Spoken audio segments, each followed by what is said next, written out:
श्री गुरुदेव दत्त. श्रीपादराजम शरणं प्रपद्ये. श्रीपाद श्रीवल्लभ चरित्रामृत अध्याय 16 पान क्रमांक 129. परिच्छेदाचं शीर्षक आहे श्रीपाद श्रीवल्लभांच्या शिष्यांना कर्मबंधनापासून मुक्तता.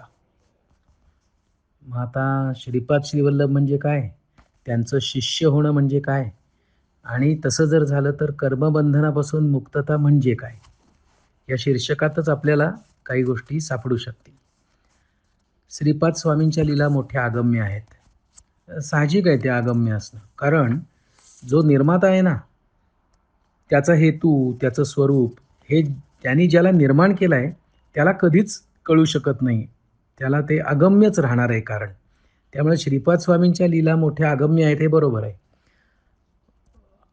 उदाहरणार्थ, मी समजा एखादं चित्र काढलं अगदी हुबेहूब किंवा एखादी मूर्ती साकारली, तर त्या मूर्तीला किंवा चित्राला जे माझं क्रिएशन आहे आणि मी त्याचा क्रिएटर आहे, तर त्या चित्राला किंवा मूर्तीला माझ्याबद्दल कधीच काही कळू शकणार नाही आहे. त्यामुळे माझा उद्देश काय, त्याला निर्माण करण्यामागचा, त्याचं काय होणार आहे, ह्याबद्दल क्रिएशनला काही कळू शकत नाही. ते सोर्सचा अधिकार आहे तो. म्हणून श्रीपाद स्वामींच्या लीला मोठ्या अगम्य आहेत. त्यात कार्यकारण संबंध शोधणे अत्यंत कठीण आहे. कारणाशिवाय कोणतेही कर्म संभवत नाही. कार्यकारण संबंध म्हणजे कॉज इफेक्ट रिलेशनशिप, म्हणजे सायन्स, विज्ञान, मॉडर्न सायन्स म्हणूया त्याला, की असं घडलं तर त्याच्यामागे हे कारण असतं आणि असं घडल्यामुळे हे घडतं.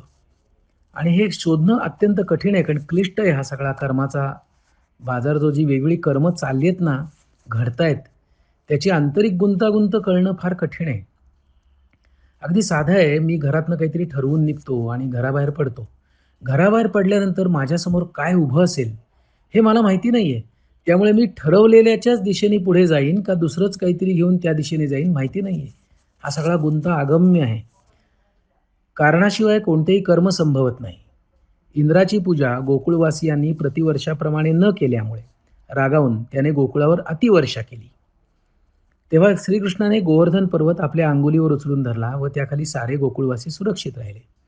ज्याप्रमाणे श्रीकृष्णाने सर्व गोकुळवासियांचे रक्षण करून आपल्या गोपाल धर्माचे पालन केले, त्याचप्रमाणे श्रीपाद वल्लभांनी मांत्रिकाच्या योगशक्तीला तिच्या आज्ञेप्रमाणे करू दिले. अस्वल त्या शक्तीला बळी पडले. त्याच्यातील पुण्य अंशामुळे ते श्रीपाद स्वामींचे भक्त झाले होते. त्या मांत्रिकाच्या शक्तिप्रयोगाने निश्चेष्ट पडलेले अस्वल मंदगतीने रडत होते. दुःखी जीवांचे क्रंदन श्रीपाद श्रीवल्लभ स्वामींना न चुकता ऐकू येते. ते प्रत्येकाच्या कर्मानुसार पापकर्माच्या फळाची तीव्रता कमी करतात. प्रत्येकाच्या कर्मानुसार पापकर्माच्या फलाची तीव्रता कमी करतात. श्रीमन नारायणाच्या घरी दत्तकथा, श्रीपाद श्रीवल्लभ स्वामींचे नामस्मरण, कथा, कीर्तने नित्यनेमाने चालत असे. तेथे येणाऱ्या भक्तात काही भक्त श्रीपादाच्या चरणी अनन्य भावाने शरण जाणारे होते, तर काहींच्या मनातील संदेह अजून दूर झालेला नव्हता. इथे एक वाक्य येऊन गेलं, श्रीमन नारायणाच्या घरी दत्तकथा, श्रीपाद श्रीवल्लभ स्वामीचे नामस्मरण, कथा, कीर्तने नित्यनेमाने चालत असे. हे वाचल्यावर माझ्या मनात विचार आला, अरे माझ्या घरात काय चालतं? असं काही नित्यनेमाने एखादं अनुष्ठान किंवा असं काही माझ्याकडून घडतंय का? माझ्या आसपास घडतंय का? आणि ते घडण्यासाठी मी काही करतोय का? असं एक मनात विचार आला. नामसंकीर्तन चालू असताना एक अद्भुत घटना घडली. ते मृतप्राय पडलेले अस्वल श्रीपादांच्या नामघोषाने एकदम चेतना जागृत होऊन आनंद विभोर होऊन नाचू लागले. श्री दत्तात्रयांचे योगसामर्थ्य सर्वांपेक्षा काही वेगळेच आहे. त्यांच्या करुणेनेच त्या अस्वलाचे रूपांतर एका मनुष्यात झाले व त्या मानवतांत्रिकाचे रूपांतर एका अस्वलात झाले. तेथील लोकांनी त्या अस्वलास दोरीने बांधून अरण्यात सोडून दिले. ते मनुष्यरूपी अस्वल सर्व लोकांना उद्देशून म्हणाले, लोक हो, मी गेल्या जन्मी एक सावकार होतो आणि व्याजावर पैसे देण्याचा व्यवसाय करीत होतो. अधिक व्याजाचा दर लावून मी लोकांना छळीत असे. धन न दिल्यास त्यांचे धन दुबाडून घेत असे. अशा दुष्कृत्यामुळे मला अस्वलाचा जन्म घ्यावा लागला. म्हणजे माझीच कर्म फळाला आली. चुकीचं वागलो, मग त्याचे चुकीचे परिणाम. पुढे म्हटलंय, परंतु माझ्या पूर्वपुण्याईने या जन्मी मला श्रीपाद श्रीवल्लभांचे दर्शन घडून त्यांचा अनुग्रह प्राप्त झाला. श्रीपाद श्रीवल्लभ श्री दत्तात्रयांचे अवतार आहेत. त्यांच्या अनुग्रहामुळेच माझी अस्वलाच्या येणूतून सुटका होऊन उत्तम असा मानवदेह प्राप्त झाला.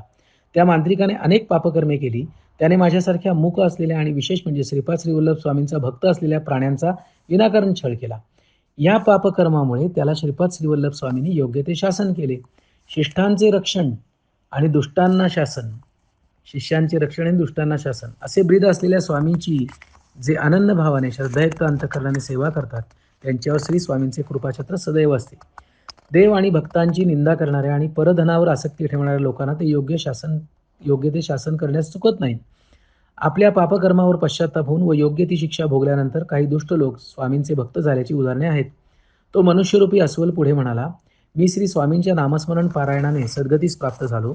मला मानवी देह मिळालेला पाहून सर्व भक्तगणांना अत्यंत आश्चर्य वाटले व आनंदही झाला. ते श्री स्वामीचा मोठ्याने जय जयकार करू लागले. माणसाचा जन्म मिळाला ही अत्युच्च गोष्ट आणि पुढे सद्गती असे शब्द इथे आहेत. हे नामसंकीर्तन चालू असताना एक अद्भुत घटना घडली. अकस्मातपणे 3 नागदेवता तेथे आले आणि त्या नामसंकीर्तनात तन्मयतेने डोलू लागले. याचवेळी त्या मनुष्यरूपी अस्वलाचे प्राण पंचतत्वात विलीन झाले. तेथे आलेल्या नागांनी त्या मृतदेहास 3 प्रदक्षिणा घातल्या व निघून गेले. ते नाग कोठून आले होते, कशासाठी आले याचा कोणालाच अर्थबोध झाला नाही. त्या मनुष्यरूपातील अस्वलावर सर्व शास्त्रोक्त पद्धतीने दाहसंस्कार करण्यात आले. त्या मनुष्यरूपातील अस्वलावर सर्व शास्त्रोक्त पद्धतीने दाहसंस्कार करण्यात आले. आता रूप मनुष्याचं आहे पण अस्वल म्हटलंय त्याला आणि मग रूप जर मनुष्याचं आहे तर त्यासाठी शास्त्रोक्त पद्धतीने दाहसंस्कार केले.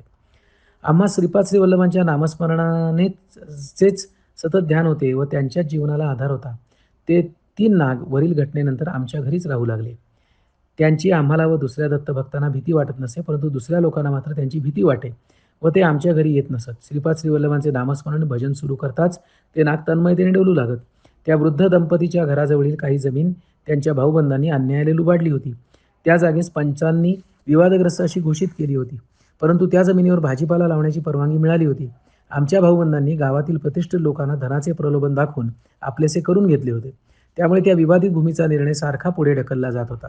या विवादास्पद जागी एक नागाचे वारूळ होते. नागपंचमीला लोक त्या वारुळात दूध आणून घालीत. दूध घालणारे भाविकजन नागदेवता आमची संकटे दूर कर अशी नम्र प्रार्थना करीत असत. दूध घालणाऱ्या काही लोकांना माहीत होते की त्या वारुळात एकही नाग नाही. एकदा नागपंचमीच्या वेळी आम्ही श्रीपाद श्री वल्लभांना नैवेद्य दाखवून नागाची प्रार्थना करताच त्या वारुळातून ते 3 नाग आले व आम्ही ठेवलेले दूध पिऊन परत त्या वारुळात निघून गेले. हे दृश्य पाहिल्यावर मात्र त्या वारुळात दूध घालण्यास कोणी आले नाही. नागपंचमीच्या दिवशी एक मांत्रिक आमच्या गावात आला. त्या मांत्रिकाने गावातील प्रतिष्ठित लोकांनी बोलावून स्वागत केले. तो मांत्रिक कितीही विषारी साप असला तरी त्याला आपल्या मंत्रसामर्थ्याने वश करून घेत असे, अशी त्याची प्रसिद्धी होती. तसेच सर्पदंश झालेल्या कोणत्याही व्यक्तीला आपल्या मंत्रशक्तीने जिवंत करीत असे. त्याच्या तळहातावर गरुडाचे चिन्ह होते. अशी गरुड रेषा असलेल्या व्यक्ती सर्प वश होतात असे शास्त्रवचन आहे.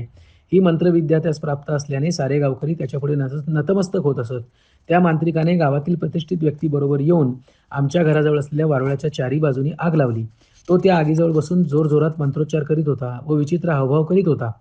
त्या सर्पांना मारल्यास पाप लागेल असे आम्ही त्याला दूर उभे राहून सांगत होतो, परंतु आम्ही तेथे काहीच करू शकत नव्हतो. त्यावेळी आम्ही त्या निरपराध सर्पाचे रक्षण करावे अशी श्रीपादाचे चरणी प्रार्थना केली. त्या मंत्राच्या प्रभावाने ते 3ही सर्प वारुळातून बाहेर आले, परंतु आम्ही पाहिले की त्या मांत्रिकाची मंत्रविद्या क्षीण होत होती. त्याला काहीच करता येत नव्हते. तो मोठ्याने मंत्रोच्चार करीत होता, परंतु त्याचा काहीच उपयोग होत नव्हता. ते सर्प ज्या दिशेने जात होते तेथील अग्नी श्रीपादांच्या कृपेने थंड झालेला असे आणि आश्चर्य म्हणजे अग्निदेवतेने त्या 3ही सर्पांसाठी मार्ग मोकळा करून दिला होता. ते ज्या मार्गाने आले होते त्या मार्गाने निर्विघ्नपणे निघून गेले. थोड्याच वेळात तो अग्नी पूर्णपणे शांत झाला. हे दृश्य पाहून त्या मांत्रिकाचे अनुचर पळून गेले. त्याचवेळी गावातील प्रतिष्ठित व्यक्तींच्या मोठ्या मुलास सर्पदंशाच्या खुणा दिसून आल्या. थोड्याच वेळात त्याचे शरीर सर्पाच्या विषाने काळेनिळे झाले. दुसऱ्या मुलाची दृष्टी पूर्णपणे नष्ट झाली. त्या मांत्रिकाने पुष्कळ मंत्रोच्चार केला, परंतु काहीच उपयोग झाला नाही. त्या मांत्रिकाच्या हातावरील ती गरुड रेषा हळूहळू लहान होत अदृश्य होऊन झाली. गावातील लोकांना खूप भीती वाटली. या भयंकर संकटातून केवळ श्रीपादच आपली सुटका करू शकतील असा त्यांना दृढ विश्वास वाटत होता. त्या मांत्रिकाची मंत्रविद्या पूर्णपणे लुप्त होऊन तो निस्तेज होऊन जमिनीवर पडला. श्रीपाद प्रभूंची लीला कोणत्या प्रसंगी कशी व कोणाला सहाय्यभूत होईल हे समजून येत नाही. गावातील सर्व लोक धावत धावत येऊन ओक्साबोक्शी रडू लागले, परंतु आम्ही काही करू शकलो नाही. अनन्य भावाने श्रीपाद प्रभूंना शरण जाऊन त्यांचे नामस्मरण केल्यास तुमची 2ही मुले पूर्वस्थितीत येतील असे आम्ही त्यांना सांगितले. निस्तेज झालेला मांत्रिक अल्पावधीतच गतप्राण झाला. त्या मांत्रिकाचे पार्थिव शरीर गावप्रमुखांच्या घरासमोर ठेवले होते. आमचे भाऊबंद भीतीने थरथर कापत होते. वातावरणात सारीकडे दुःखाची कळा पसरली होती. त्या मांत्रिकाचा मृतदेह स्मशानभूमीत अंत्यविधीसाठी नेला. चितेवर ते शरीर ठेवून अग्निसंस्कारास प्रारंभ करताच एक मोठे आश्चर्य घडले. त्या मांत्रिकाच्या मृतदेहात चैतन्याचा संचार झाला. तो त्याचे अग्नीपासून रक्षण करण्यासाठी आरडाओरड करू लागला. श्रीपादाच्या कृपेने त्या मांत्रिकातील दुष्टभाव अग्नीचा स्पर्श होताच जळून खाक झाला आणि एक शुद्धात्मा त्या लाकडामधून बाहेर आला. हे सगळे करण्यामागे श्री स्वामींची अगाध लीला दिसून येते. ते सज्जनांचा उद्धार आणि दुर्जनांचा योग्य ते शासन करीत असतात.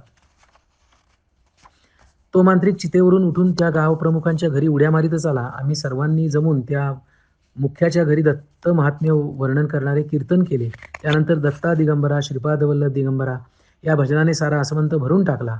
श्रीपाद प्रभूंच्या स्थूल रूपातील आणि सूक्ष्म रूपातील दिव्य किरण सारे वातावरण अत्यंत शांत व पवित्र करीत होते. सारी ब्रह्मांडे या दिव्य किरणांनी पवित्र झाली होती. स्वामींचा सच्चिदानंद अद्वैत स्वरूपात असलेला महाकारण देह महत विश्रांतीत होता. त्यातून निघणारे दिव्य किरण सायुज्य, सालोक्य आणि सामिप्य मुक्ती प्रदान करणारे होते. अवधूत अंशावतार महासिद्धीप्राप्त महायोगी सुद्धा या दिव्य किरणांनी पवित्र होत होते. श्रीपादांचे अत्यंत श्रद्धा आणि भक्तियुक्त अंतकरणे नामस्मरण केल्यास अगोचर असलेले स्वामी प्रकट होऊन सर्वांना दर्शन देत. लहान बाळास आपल्या आईच्या कुशीत जसे आल्हाददायक आरामदायक वाटते, तसेच श्रीपादांच्या चरणावर नतमस्तक होणाऱ्या भक्तांना वाटत असे. अत्यंत पापी असलेला तो मांत्रिक श्रीपाद वल्लभांच्या नामस्मरणांच्या संकीर्तनात रंगून गेला. त्याला श्रीपाद वल्लभ दिगंबर अवस्थेत असल्यासारखे दिसत होते. त्याला वाटले की आपण केलेल्या पापांचे कर्मफळ म्हणून स्वामी तसे दिसत आहेत. कितीतरी सर्पांची त्याने आपल्या मंत्रविद्येने आहुती दिली. अनेक महान संन्यासी व दिगंबर विभूतींना त्याने त्रास दिला होता. या सर्वाचा त्याला पश्चाताप झाला होता. त्याला श्रीपाद प्रभूंच्या दिव्य स्वरूपाची कल्पना आली होती.